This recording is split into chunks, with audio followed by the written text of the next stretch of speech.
சின்ன கண்ணு. எதுக்கு இப்ப டிவி ஆஃப் பண்ண? எனக்காக இன்னைக்கு ஒரு நாள் என்ன மறுப்பும் சொல்லாம என் கூட வாங்க.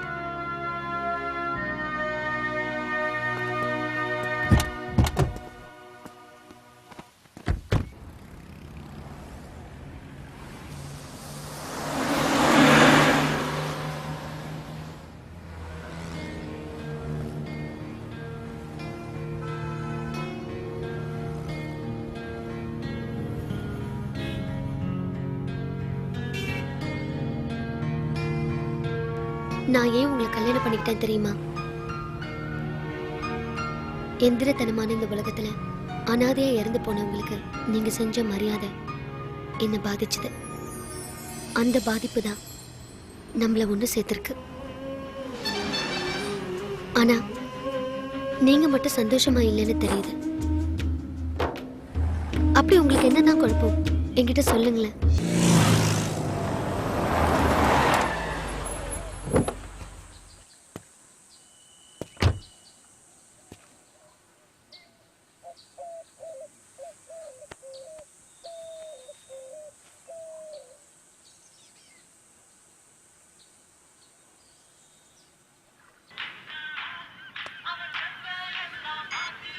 மச்சான், நானே உன்கிட்ட பேசணும்னு நினச்சேன்டா. ஏன்டா, என்ன விஷயம்? பானு மேலே டவுட்டாக இருக்குடா. யாரு? உன் ஒய்ஃப் மேலையா? ஆமாண்டா மாப்பிள்ள. நல்லா யோசிச்சு தான் சொல்றியா? கன்ஃபார்ம் பண்ண முடியலடா, ரொம்ப கன்ஃபியூஸ்டாக இருக்குடா. நான் கண்டுபிடிக்கிறேன். ஆமாம், அவள் ரொட்டீன் ஒர்க் என்ன? பையனை மார்னிங் ஸ்கூலில் ட்ராப் பண்ணுவா, ஈவினிங் பிக்கப் பண்ணுவா. ஹவுஸ் ஒய்ஃபா? அப்போ கண்டுபிடிக்கிறது ஈஸி. வேலை பார்க்குறவங்கள தான் கண்டுபிடிக்க முடியாது. மீரா, முதல்ல இதன் பிரச்சனையை முடிக்கிறேன், அப்புறம் உன் பிரச்சனைக்கு வரேன். சனா, நான் சொல்கிற மாதிரி செய். உன் ஒய்ஃபோட பைக் எடுத்துக்க, பெட்ரோல் பங்க்கில் டேங்க் ஃபில் பண்ணு. வீட்டில் போய் வண்டியை விட்டுட்டு ஸ்பீடா மீட்டர் நோட் பண்ணு. நெக்ஸ்ட் ஸ்டேஷன் போறேன்னு சொல்லிட்டு திரும்பி வர லேட் ஆகும்னு நீ வெளியே கிளம்பி போ. பானு, என்னங்க? எக்ஸ்டேஷன் போகிறேன், வர லேட் ஆகும். சரிங்க.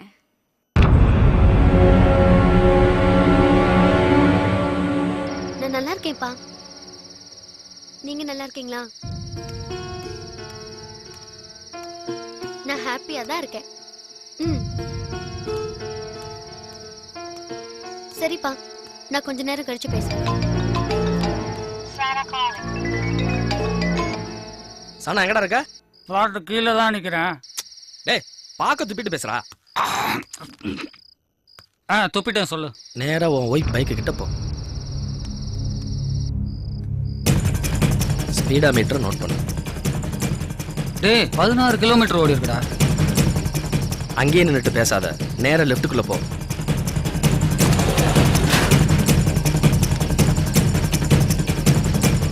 லிஃப்ட்டுக்கு வந்துட்டேன்டா. வீட்ல இருந்து உன் பையனோட ஸ்கூல் எத்தனை கிலோமீட்டரா? போக 2 வர 2, மொத்தம் 4 கிலோமீட்டர். மீதி 12 கிலோமீட்டர்ல வேற எந்த இடம் இருக்குடா? பீச் இருக்குடா. 16 - 4 = 12. உன் வீட்ல இருந்து பீச் 6 கிலோமீட்டரா? எக்ஸாக்ட்லிடா. அவ கண்டிப்பா பீச்சுக்கு தாண்டா போயிருக்கணும். ஷூ ஸ்டாண்டுக்கு போய் அவ செப்பலை செக் பண்ணு, அதுல பீச் மண்ணு கண்டிப்பா 100% இருக்கும்டா.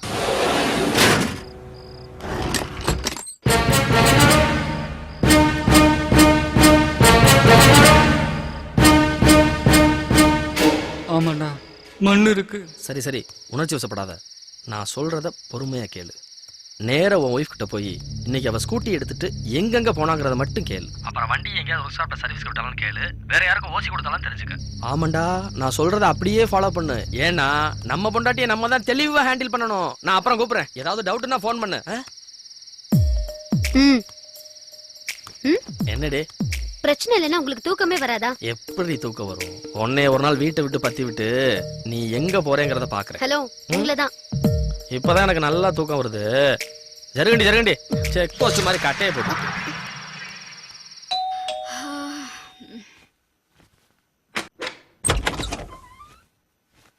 என்னம்மா, குழந்தை தூங்கிட்டானா? தூங்கிட்டேங்க. டிஸ்டர்ப் பண்ணிட்டனோ? அதெல்லாம் இல்லைங்க, உடம்பு தான் ரொம்ப டயர்டா இருக்கு. இன்னைக்கு என்ன ஒரே ரவுண்டா? ஷாப்பிங் கோயில்னு எங்கேயாவது வெளியே போனீங்களா? பையனை ஸ்கூலை விட்டு கூட்டிட்டு வந்தேன், அவ்வளோதான். ஓ, வண்டி யாராவது கொடுத்தியா? இண்டிகேட்டர் உடஞ்சிருக்கு, ஏன் ஒர்க் ஷாப்ல விடல? இல்லையே, வண்டி என்கிட்ட தானே இருந்துச்சு, யாருக்கும் கொடுக்கலையே. ஆமா, எந்த சைடு இண்டிகேட்டர் உடஞ்சுக்குன்னு சொன்னீங்க? இண்டிகேட்டர் உடஞ்சதுக்கு என்ன ஏங்க அடிக்கிறீங்க? வண்டியே யாருக்கும் தரல, ஒர்க் ஷாப்லயும் விடல. 12 கிலோமீட்டர் எப்படி தானா ஓடிச்சா? டயர்டா இருக்கு. உண்மையை சொல்லு, இல்ல கொன்றுவேன். சொல்றீ? என்ன மன்னிச்சிருங்க, தெரியாம தப்பு பண்ணிட்டேன்.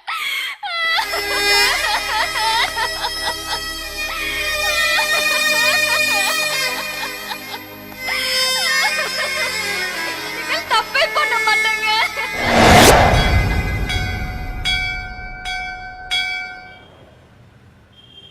அதிர்ஷ்டம் தபால்ல வர்றதுக்கு முன்னாடி தர்த்திரியம் தந்தியில வந்த மாதிரி நாம பணம் கேட்கும் போதுதான் எல்லா பிரச்சனையும் தூக்கிட்டு இவங்கிட்ட வராங்க.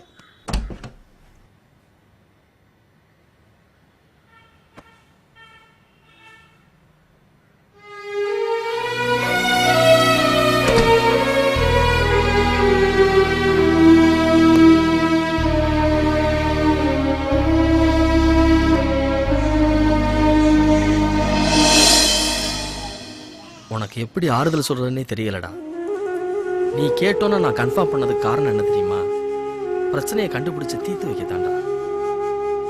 நீங்க 2 பேரும் நிரந்தரமா பிரியறதுக்கு இல்லடா. சானா, அந்த குழந்தைய பாடுறா. குழந்தையும் தாயையும் பிரிச்சிடாதடா. உன் பையனோட ஃபியூச்சர் நினைச்சு பாடுறா. அதாவது அவளோட சேர்ந்து வாழுன்னு சொல்ற? தப்பு உன் பேர்ல இருக்குடா. கேவலம் பொண்டாட்டி தானே. இவ யாரு கேக்குறதுக்குன்னுட்டு 24 மணி நேரமும் போதை பாக்கையும் தண்ணியும் போட்டுட்டு வாய கூட கழுவாம ராத்திரியில வாயோட வாய வச்சு முத்தம் கொடுத்தா பக்கத்துல நிக்கிற எனக்கே கொமட்டலா இருக்கே. அவங்க என்ன பண்ணுவாங்க? அதுக்குன்னு உன் பொண்டாட்டி செஞ்சது சரின்னு நான் சொல்ல வரல. தப்பு செஞ்சவங்க ஒத்துக்கிட்டாலே திருந்தின மாதிரிதான்.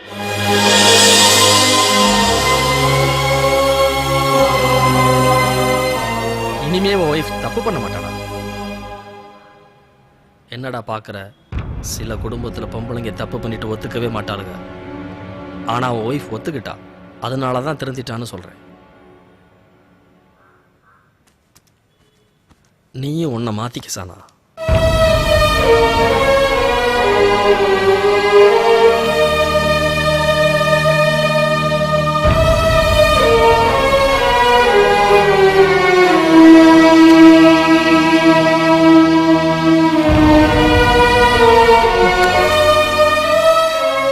அம்மாட்ட போகுண்டா. தேங்க்ஸ்டா.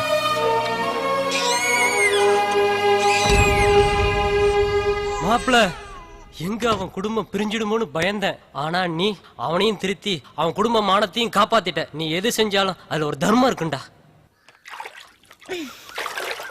பிரெயின்ல ப்ராப்ளம் இருந்தா கருவிலிய ரொம்ப மேல தூக்க முடியாது. இப்ப நான் சொல்றத கவனமா கேளுங்க. அப்படி உங்களுக்கு டவுட் இருந்தா நீங்களே சின்ன பயிற்சி மூலமா டெஸ்ட் பண்ணி பார்க்கலாம். இப்ப நான் செய்யறத கவனமா பாருங்க.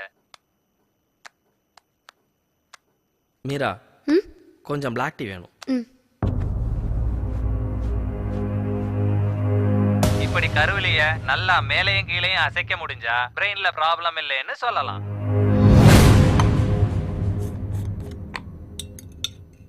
மீரா, அம்மா எங்க?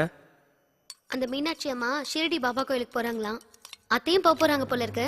அதான் அவங்கள பார்த்து பேசிட்டு வரலான்னு போயிருக்காங்க. மீரா, நீ வேலையை விட்டுரு. ஏன் எதுக்கு நான் வேலையை விடணும்? மறுபடியும் வேதாள முருங்க மாதிரி ஏறுதா? வேலையை விட்டுறேன்னா வேலையை விட்டுறேன்டி. எதுக்கு நான் வேலையை விடணும்? படிச்சுட்டு 5 வருஷம் சர்வீஸ் பண்ணிருக்கேன். நிச்சயத்தன்னைக்கு கல்யாணத்துக்கு அப்புறம் நான் வேலையை விட மாட்டேன்னு சொன்னதுக்கு சம்மதிச்சு தானே நீங்க கழுத்துல தாலி கட்டினீங்க. இப்போ என் வேலையை விட சொன்னா என்ன அர்த்தம்? 3 கிலோ குழம்பிடுச்சா? அடி பாவி, ஏன் சந்தேகம்?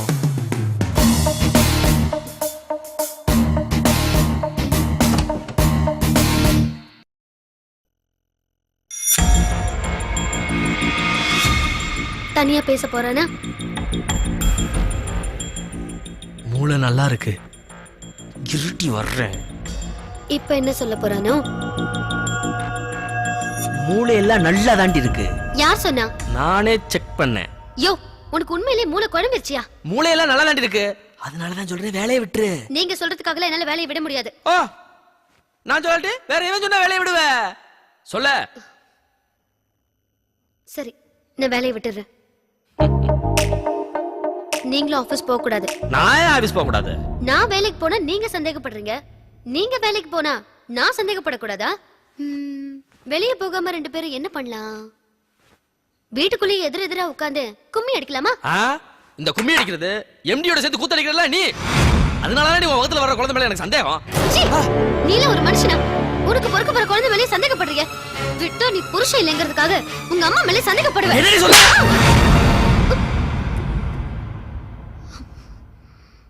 என்னடி முறைக்கிற? எங்க அம்மா பத்தி பேச உனக்கு தகுதி கிடையாது. புருஷன் சரியில்லாட்டி ஒரு பொம்பளை குழந்தைங்களை எப்படியாவது கஷ்டப்பட்டு ஒழுக்கமா வளர்த்துருவா. ஆனா பொம்பளை சரியில்லைன்னா புருஷன் நிலைமை என்ன ஆகும் தெரியுமா? உனக்கு தெரியாது, எனக்கு தெரியும். எனக்கு தெரியும்.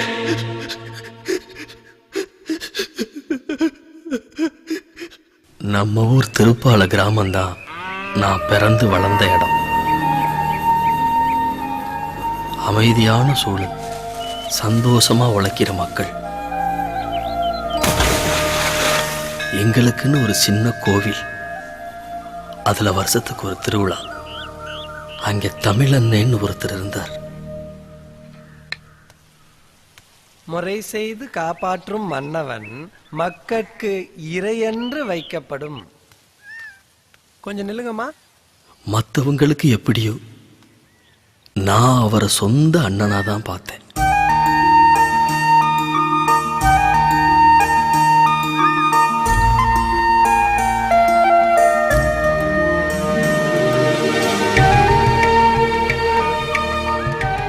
அவர்கிட்ட படிக்கிற குழந்தைங்கிட்ட மட்டும் இல்ல, என்கிட்டயும் அவர் ரொம்ப பாசமா இருந்தார். யாருக்கா இருந்தாலும் தன்னால முடிஞ்ச உதவிய உடனே செய்வார்.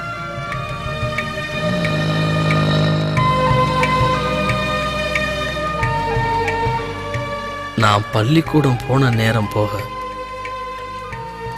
தோப்பு, கம்மாக்கரை, ஆலமரம்னு அவரோட தான் எல்லா இடத்துலையும் சேர்ந்து சுத்துவேன். அவரோடு இருந்த அந்த நாட்கள் எனக்கு ரொம்ப சந்தோஷமா இருந்தது. கொஞ்சம் கூட வயசு வித்தியாசம் காட்டாம என் சந்தோஷத்துக்காகவே என்னோட சேர்ந்து விளையாடுவார்.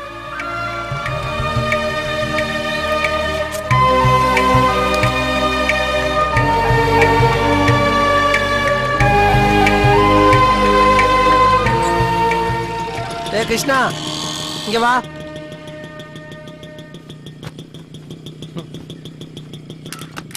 சொல்லுங்கண்ணே.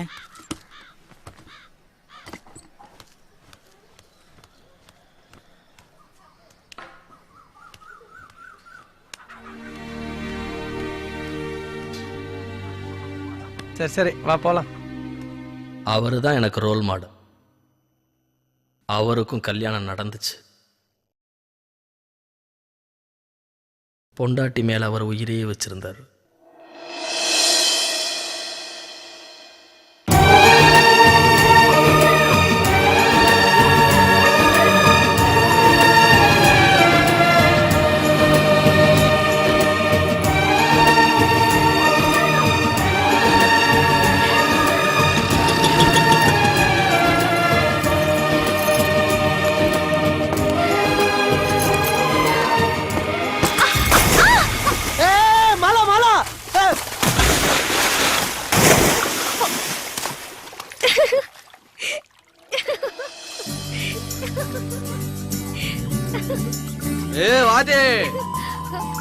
உலகால அளவு தண்ணியில பொண்டாட்டிய காப்பாத்த குளத்துல குதிக்கிறிய. உங்ககிட்ட எல்லாம் என் பிள்ளைகளை படிக்க வச்சா அவங்க உருப்பிட்ட மாதிரி தாயா. ஆளையும் மண்டையும் பாரு. அவங்க ரெண்டு பேரும் இருந்த அந்யோன்யத்தை பார்த்துட்டு ஊரே அவங்கள ஆதர்சன தம்பதிகள்னு சொன்னுச்சு.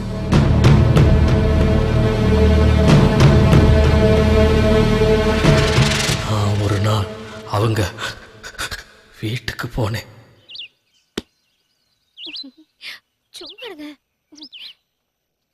ம் அண்ணனை இனிமே கொஞ்ச நாளைக்கு தொந்தரவு பண்ணக்கூடாது. கிருஷ்ணா இங்க வாடா. உங்க அண்ணன் உங்ககிட்ட 50 ரூபா கொடுக்க சொன்னாரா? கேதத்துக்கு போயிருக்காரா?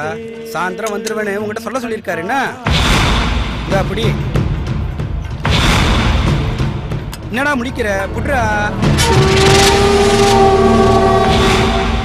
லூசு பையன், காசை கூட வாங்காம போறேன்.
என்ன கிருஷ்ணா இங்க நிக்கிற? உங்களை தான் பார்க்க வந்தேன். யார் வீட்டில் கேதான்?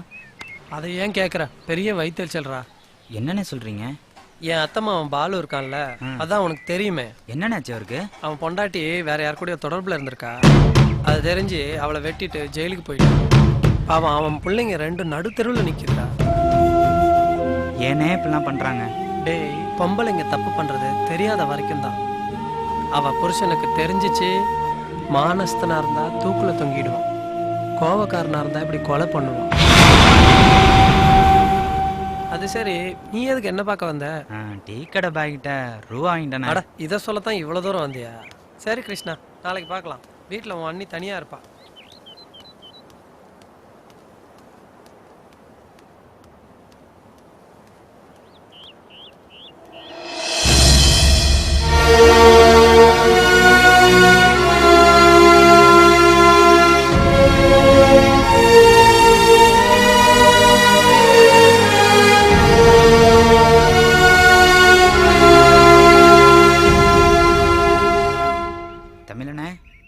டேய் வாடா, நானே உன்னை பார்க்கணும்னு நினைச்சேன்டா.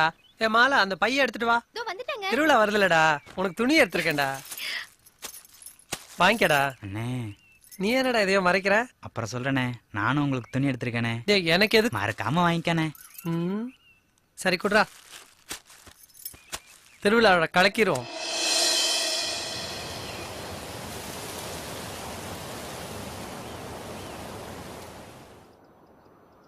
அந்த வருஷம் திருவிழா ஆரம்பிக்கிறதுக்கு முன்னாடியே அவர் வாழ்க்கையில் பிரச்சனை ஆரம்பிச்சிருச்சு. ஒரு நாள் அவர் மனைவியை காணான்னு என்கிட்ட வந்து சொன்னார். நாங்கள் 2 பேரும் எல்லா இடத்துலையும் தேடினோம். அவர் மனைவி கிடைக்கவே இல்லை. அதுக்கப்புறம் அவர்கிட்ட நான் பார்த்த விஷயத்த சொல்லாமல் இருக்க முடியலை. உங்ககிட்ட ஒரு விஷயத்த மறைச்சிட்டேன்.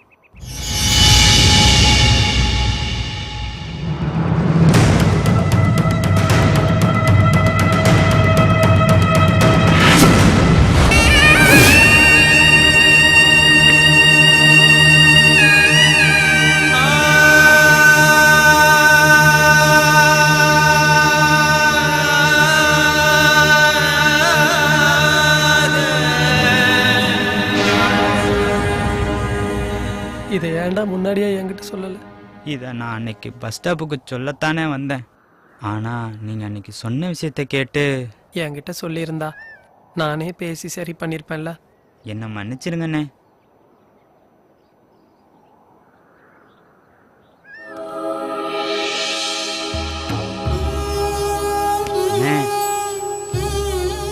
போட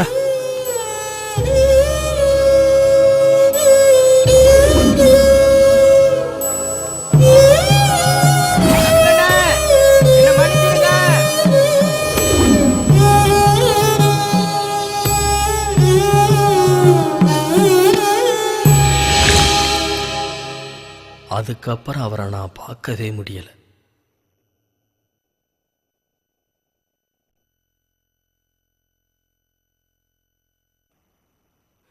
சில வருஷத்துக்கு அப்புறம் அவரை நான் எப்படி பார்த்தேன் தெரியுமா?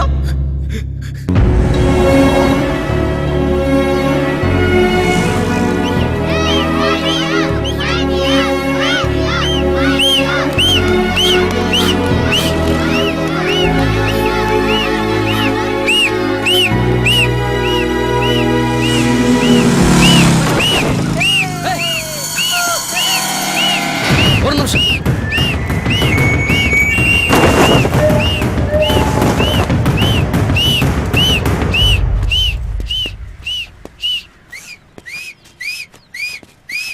யோ, ஓன் துணியை கூட விட்டு வைக்க மாட்டேங்கிறாங்க. என்ன உலகமோ.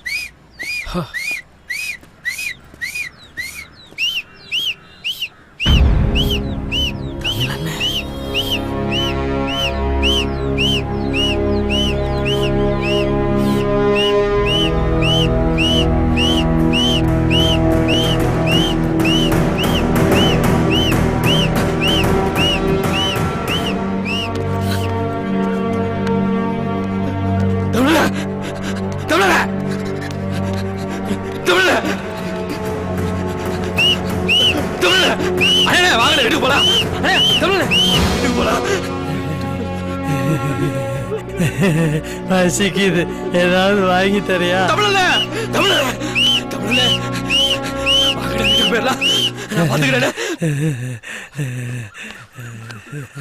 கல்யாணம் பண்ணிராத, விட்டுட்டு ஓடிடுவாளுங்க தெரியுமா?